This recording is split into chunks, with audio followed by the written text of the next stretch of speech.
नमस्कार दोस्तों, आप सभी का हमारी आज की रोमांचक कहानी में हार्दिक स्वागत है। अगर आप हमारे चैनल पर पहली बार आए हैं, तो सब्सक्राइब करना ना भूलें और बेल आइकन दबाकर सभी नई कहानियों का आनंद लें। आज की कहानी बेहद खास और दिलचस्प होने वाली है, इसलिए लास्ट तक जरूर सुनें, आपको बहुत मजा आने वाला है। तो बिना किसी देरी के चलिए कहानी शुरू करते हैं। एक पिता के दो पुत्रों में ज्यादातर जमीन का बंटवारा चल रहा था। एक बेडरूम के घर को लेकर विवाद गहराता जा रहा था। दोनों भाई मरने मारने पर उतारू हो गए, तो पिताजी बहुत जोर से हंसे। पिताजी को हंसता देखकर दोनों भाई लड़ाई को भूल गए और पिताजी से हंसी का कारण पूछा। पिताजी ने कहा, इस छोटे से जमीन के टुकड़े के लिए इतना लड़ रहे हो, छोड़ो इसे, आओ मेरे साथ, एक अनमोल खजाना दिखाता हूँ तुम्हें। पिता और दोनों पुत्र उनके साथ रवाना हुए। पिताजी ने कहा, देखो, यदि तुम आपस में लड़े तो फिर मैं तुम्हें उस खजाने तक नहीं लेकर जाऊंगा और बीच रास्ते से ही लौट कर आ जाऊंगा। दोनों पुत्रों ने खजाने के चक्कर में एक समझौता किया कि चाहे कुछ भी हो जाए, पर हम लड़ेंगे नहीं, प्रेम से यात्रा पर चलेंगे। वहां जाने के लिए एक बस मिली, पर सीट दो की मिली और वे तीन थे। अब किसी तरह से तालमेल करके बैठ गए और उस स्थान पर पहुंच गए। पिता दोनों पुत्रों को लेकर एक बहुत बड़ी हवेली पर गए। हवेली चारों तरफ से सुनसान थी।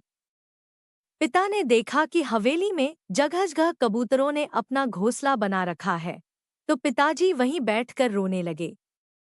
पुत्रों ने पूछा, क्या हुआ पिताजी, आप रो क्यों रहे हैं? रोते हुए उस पिता ने कहा, जरा ध्यान से देखो इस घर को, जरा याद करो वो बचपन जो तुमने यहाँ बिताया था। तुम्हें याद है, इसी हवेली के लिए मैंने अपने बड़े भाई से बहुत लड़ाई की थी।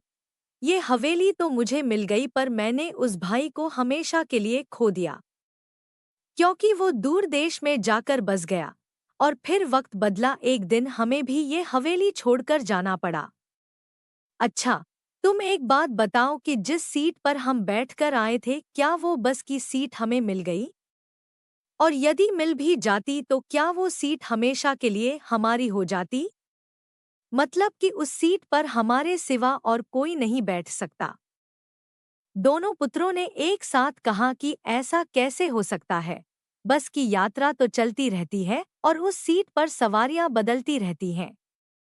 आज हम बैठे थे, कल कोई और बैठेगा।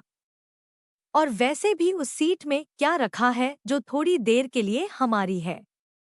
पिताजी पहले हंसे और फिर आंखों में आंसू भरकर बोले, देखो, यही मैं तुम्हें समझा रहा हूँ कि थोड़ी देर के लिए जो तुम्हारा है, तुमसे पहले उसका मालिक कोई और था। थोड़ी सी देर के लिए तुम हो और थोड़ी देर के बाद कोई और हो जाएगा। सुनो, एक बात ध्यान रखना कि इस थोड़ी सी देर के लिए कहीं तुम अपने अनमोल रिश्तों की आहुति न दे देना। यदि पैसों का प्रलोभन आए तो इस हवेली की इसी स्थिति को देख लेना कि अच्छे अच्छे महलों में भी एक दिन कबूतर अपना घोंसला बना लेते हैं। बेटा, मुझे यही कहना था कि बस की उस सीट को याद कर लेना जिसकी रोज सवारियां बदलती रहती हैं। उस सीट के खातिर अनमोल रिश्तों की आहुति न दे देना। जिस तरह से बस की यात्रा में तालमेल बिठाया था, बस वैसे ही जीवन की यात्रा में भी तालमेल बिठाते रहना। दोनों पुत्र पिता की बात समझ गए और पिताजी से माफी मांगने लगे। दोस्तों, आपकी क्या राय है इस कहानी के विषय में? तो प्यारे दोस्तों, यह थी हमारी आज की शानदार और रोमांचक कहानी। आपको यह कहानी कैसी लगी, हमें कमेंट करके जरूर बताएं।